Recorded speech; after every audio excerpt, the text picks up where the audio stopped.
Enfant, je voulais déjà aider qui étaient martyrisés à l'école, ceux qu'on n'aimait pas. Au collège, je me souviens très bien avoir pris soin d'enfants qui étaient différents et forcément qui étaient ridiculisés. Je ne supportais pas qu'on ridiculise les plus faibles. J'ai travaillé avec des jeunes en réinsertion sociale. Puis à un moment donné, je me suis dit, mais j'aimerais bien faire vraiment le métier de ma vie. Mais quel est le métier de ma vie? Et puis un jour, j'ai entendu le mot art-thérapeute et j'ai dit, waouh, ça c'est ma vie. Et quand j'ai été art-thérapeute, là pour le coup, je me suis dit, je vais aller là où les gens souffrent. Et peut-être le plus, c'était pour moi, la représentation que j'avais de la souffrance, c'était à l'hôpital. Et en tout cas, la souffrance de l'hôpital me touche. La traversée de la maladie, de la mort. Donc j'étais clown elfe au départ. Et ça a été tellement incroyable la rencontre avec les patients que je me suis dit, je tiens quelque chose. Parce qu'ils s'étaient tellement confiés, ils avaient été tellement dans une émotion profonde. Et moi, j'ai tellement été heureuse de les emmener dans un imaginaire de joie, de profondeur et d'écoute des émotions. Voilà, je vais faire ça plus tard. Maintenant, quoi. Et ça fait 18 ans quand même que j'emmène Annabelle dans les hôpitaux. Alors l'art-thérapie, tel que moi je le conçois, tel qu'il m'a été transmis en tout cas, c'est un processus de transformation. Donc on estime que par une pratique artistique, si elle est faite en conscience et vraiment en relation avec notre vie intime, elle peut être un processus de transformation. Ça voudrait dire que si on règle des problématiques en création, et pour le coup moi c'est en production artistique, et bien, si on les règle sur un certain endroit, donc dans un espace symbolique, eh ben, c'est un encouragement à les régler dans l'espace réel. Donc en fait, c'est amener un univers symbolique puissant et qui permet aussi de contourner les défenses parce que parfois on veut se protéger et je trouve en tout cas que quand on est en production artistique, on ne se protège pas du tout, on est en création, donc on se lâche et c'est dans ce lâcher-prise qu'on peut trouver aussi beaucoup de choses. En tout cas, l'art-thérapie que moi j'explore, c'est l'art-thérapie en lien avec un personnage fantastique. Alors les ateliers que je peux faire, c'est quand même en lien avec un personnage originaire du clown, parce que c'est un personnage du présent, qui a les pieds bien sur terre et qui a vraiment la tête dans les étoiles. Donc ça nous permet d'identifier le rapport qu'on a à nos propres émotions, notre liberté. Est-ce qu'on est tant libre que ça? Et en fait, on découvre qu'on n'est pas tant libre que ça. Donc c'est intéressant de l'explorer, et puis on explore notre liberté corporelle, émotionnelle, une autorisation de tous les possibles. Plus dans la vie, après, on peut imaginer que tout est possible aussi. C'est vraiment un accompagnement dans la profondeur, dans la joie. Bien sûr qu'il y a de l'humour, mais c'est pas le centre de l'histoire, l'humour. J'en fais parce que ça permet de lâcher prise, puis bon, on en fait, c'est une rencontre. Parfois, on va beaucoup rire, mais c'est pas du tout l'objet. Non, mais c'est pas l'objet quand quelqu'un est très malade ou va mourir de rire. Hein. Par contre, d'alléger, oui, c'est l'objet. On a un référent, c'est très important, il va quand même nous donner des informations cliniques très précises et puis des informations sur les états émotionnels en disant « Oh là là, celui-là en ce moment il va pas du tout, il a une baisse de morale, tu peux pas aller le voir, il faut le remonter » ou alors des informations cliniques en disant « Là je crois que c'est bientôt fini, bon, on voulait te prévenir ». Et donc c'est très important de savoir où en est le stade de sa maladie. Donc ça c'est la première chose. Et puis après, moi j'y vais. Alors j'y vais et les patients ne sont pas forcément au courant. Ou le soignant l'a dit. Alors il a dit quoi? Il a dit que bonjour, vous allez recevoir au fait une visite extraordinaire aujourd'hui. Oh, je vous en dis pas plus, hein, mais ça va être un bon moment. Donc la personne, c'est juste qu'elle va vivre un bon moment avec quelqu'un. Donc on a laissé le flou volontairement. Quand une étoile rentre dans une chambre, le plus important, c'est le regard. D'abord, cette phase d'attente, d'observation, et qui est très importante. Tout va se passer dans les yeux. Parce que dans les yeux, on voit toute la profondeur, on voit la générosité, on voit aussi qu'on a le temps de se rencontrer, on a le temps. Parce que c'est brutal, ils ne s'attendent pas du tout à notre visite. Puis si on sent qu'il y a un léger sourire, que les yeux commencent un petit peu à pétiller, alors là, on peut déjà rentrer. Si on sent qu'il y a un petit peu d'énervement, moi, personnellement, je vais respirer à distance. Je vais faire... L'air de dire, t'inquiète, je respire. Et puis après, je vais commencer à rentrer dans une belle respiration. Et je vais montrer le chemin. Je mets un petit peu de décalage parce que je suis en personnage, mais je montre vraiment que je respire de la terre au ciel. Et là, ils comprennent. Et là, ils commencent parfois aussi à se mettre en respiration avec moi. Et là, quand on commence à respirer ensemble, c'est gagné. Hein. Donc je dirais qu'il n'y a pas de rencontre type. Enfin, en tout cas, Bien sûr qu'il n'y a pas de rencontre type, mais il y a une autorisation. Est-ce que je peux rentrer dans ton espace? Je sais que tu souffres. Je suis là pour ça. Et pour certains, ça peut paraître très violent d'avoir un être de joie, parce que c'est violent quand on souffre. Et il y en a au contraire pour qui c'est vraiment ressource. Ouais, venez, j'en peux plus. Mais qu'est-ce que vous faites là? Et en fait, il y a toute cette sphère émotionnelle d'abord à traverser entre ceux qui sont contents, ceux qui sont pas contents, ceux qui sont en colère, ceux qui pleurent. Parce qu'il y a aussi des effondrements. Quelqu'un va pleurer direct en me voyant. Elle va s'effondrer parce qu'elle va sentir que je la regarde entièrement, totalement, complètement. Et ça, on n'a pas l'habitude. Parfois, beaucoup étaient dans le déni. Oh là là, mais je vais guérir. Et moi, je le savais par le patient, par le soignant juste avant, que c'était fini et qu'on lui avait dit au patient. Mais il peut y avoir un déni. Alors surtout, respecter le déni. Ça, c'est très important. Je fais, ah bon?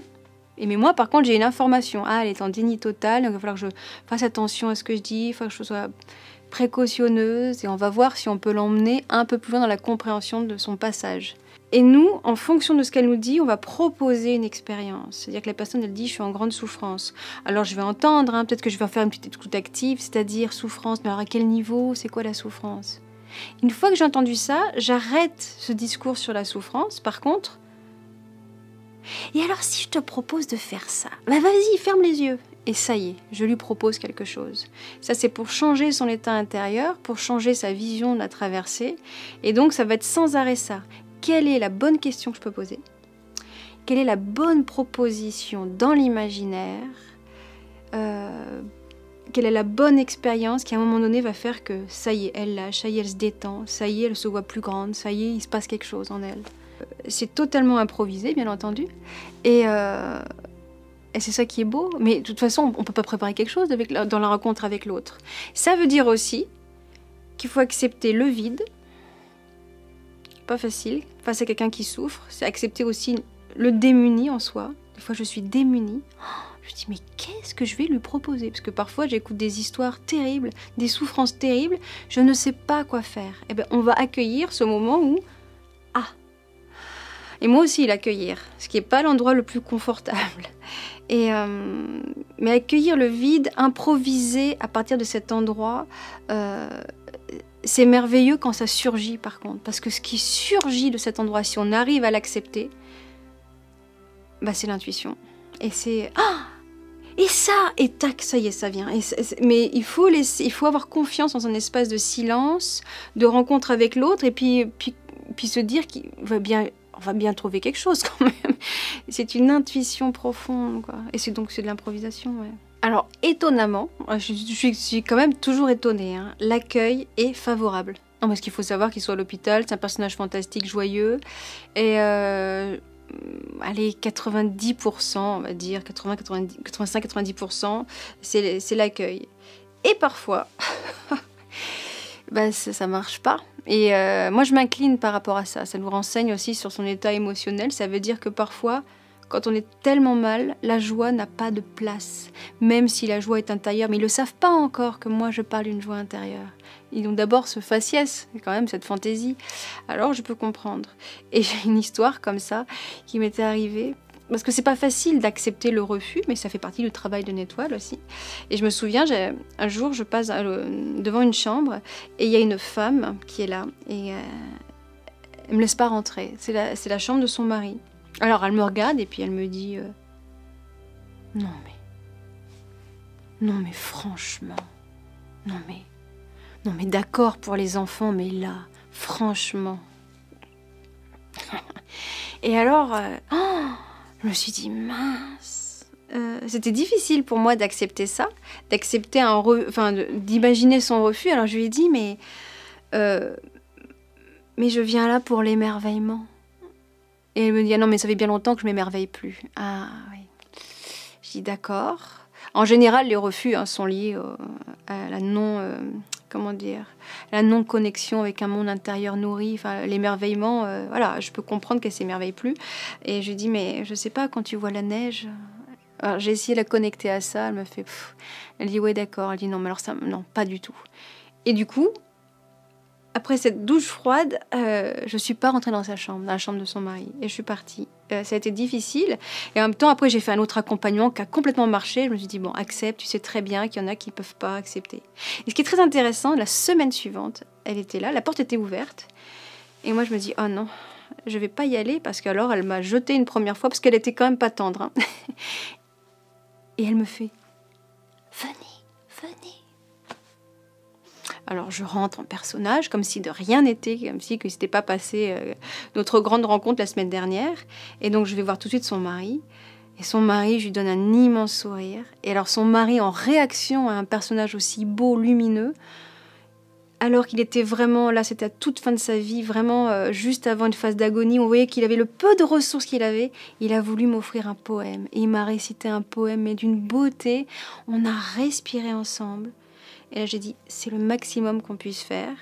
Et je suis partie. Donc, sa femme, elle a assisté à un instant de pure beauté, de pure joie de son mari qui m'offrait ce poème. Et donc, je vais pour sortir. Il vient me voir, elle fait, merci, hein, c'est vraiment bien ce que vous faites. Et moi, ça m'a encore renseigné que quand on est en trop grande souffrance, quand on n'a pas encore accepté, elle devait accepter de lâcher prise, d'accepter la mort de son mari. Et je crois que sûrement, là, elle l'avait accepté et elle devait se dire, waouh, mais il vit encore des moments de joie. C'était ça le plus important. C'était pas sa résistance qui enferme tout. Donc je dirais que l'accueil des patients, c'est où ils en sont où de leur résistance et de leur capacité à lâcher. Les histoires les plus difficiles pour moi, et j'en vis régulièrement, c'est les gens qui pensent que le monde est fini. C'est-à-dire qu'il n'y a pas d'infini, il n'y a pas de grandeur, il n'y a pas de possibilité d'ouverture, il n'y a pas de possibilité de transcendance. Alors là, c'est très difficile. Si je vois plusieurs patients qui me disent « Ah bah oui, mais bah non, c'est terrible ce qui m'arrive », et qu'avec toutes mes propositions intérieures, des respirations, des musiques, tout ce que je peux donner, bah oui, mais non. C'est difficile. Parce que j'ai l'impression de ne rien pouvoir apporter et parce que je ressens leur grande souffrance. Parce que les personnes, on a une égalité, on va tous mourir.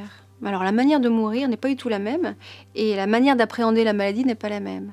Et il y a ceux qui voient un enseignement, il y a ceux qui acceptent et qui découvrent que grâce à la maladie, il y a quelque chose qui s'est ouvert en eux, qui disent peut-être plus je t'aime à leurs amis, qui vont apprécier plus le présent. Il y en a qui arrivent à émettre une conscience et en plus, il n'y a plus qu'à déployer. Nous, on est là pour déployer cette conscience qui s'ouvre. Mais les êtres qui n'ont pas ça, c'est une souffrance énorme. Donc, on est confronté à des personnes qui souffrent physiquement, psychiquement et qui se donnent l'autorisation de rien d'autre que cette souffrance. Alors que un patient pourrait avoir la même pathologie, la même problématique, la même difficulté de vie, mais si lui, il y met la question « Qu'est-ce que j'apprends de cette expérience ?» Il y a un patient, une fois, il m'a dit quelque chose qui m'a beaucoup touchée. Je l'ai vu plusieurs fois, mais vraiment, je l'ai beaucoup accompagné. Et c'est la dernière fois où je l'ai vu, d'ailleurs, quand il m'a dit ça. Et je lui ai dit « Mais tu es extraordinaire, tu arrives toujours à voir le positif. » C'est vrai, c'est quelqu'un qui a toujours tout transformé dans sa maladie. Et il m'a dit « Mais tu sais... » Parce qu'on se tutoie, un personnage, et du coup il me tutoie. Il me dit, tu sais, quand je t'ai vu, j'allais vraiment très très mal. Il dit, en fait, j'allais dans le mur. C'est comme s'il y avait un rail de chemin de fer, j'étais dans mon train, et j'allais prendre le mur. Et quand je t'ai vu, c'était des rails qui amenaient à l'infini. Et j'ai choisi l'infini.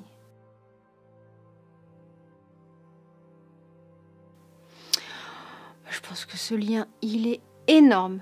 Et je discutais avec un cancérologue, donc j'ai travaillé pendant 2 ans en cancérologie, et le cancérologue me disait, il dit, tu sais, quand je fais mes entretiens, ça pourrait durer, en gros, un entretien pourrait durer 2 minutes, hein, 1 ou 2 minutes, cliniquement. Voilà, vous avez ces résultats, il se passe ça, ceci, cela. Et il dit, et ça dure 20 minutes, une demi-heure. Il dit, tout le reste, c'est le mental.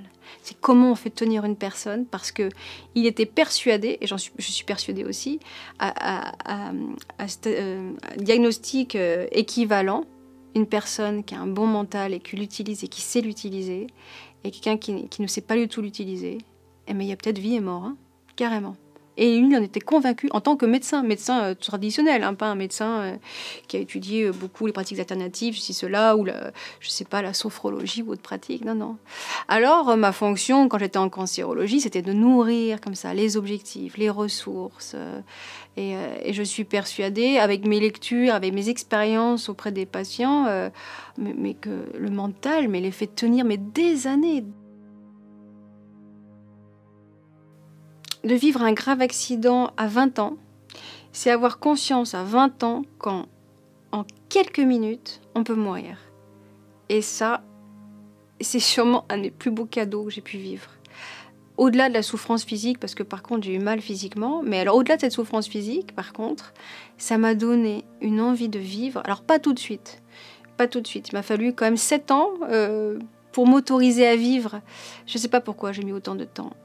Mais ça m'a montré quand même que il y a la vraie mort et il y a la mort qu'on se donne au quotidien. C'est-à-dire que si on ne s'écoute pas, si on fait quelque chose qui ne nous correspond pas, si on s'éteint petit à petit sans essayer je sais pas, d'amener de la beauté, d'être généreux, enfin sans donner du sens à sa vie, on est mort. Donc ça m'a donné la réflexion sur qu'est-ce que mourir. Et c'était 7 ans plus tard. Et 7 ans plus tard, j'ai dit, mais mince, et moi j'ai vraiment failli mourir. Mais je meurs, puis je fais pas ce que je veux. Et en 2 mois, j'étais à Paris et je me formais en art-thérapie. C'est d'être aussi près de la mort qui, personnellement, m'a mise aussi fortement dans la vie et dans la joie. Parce que j'ai senti que j'avais un fort lien avec la joie. Et les patients m'ont appris que c'était possible de vivre la joie, même au seuil de la mort. Alors là, je me suis dit... C'est vraiment intéressant, c'est plus qu'intéressant, c'est complètement passionnant de voir que c'est notre conscience qui fait toute la différence. Et notre cœur, donc, c'est pareil.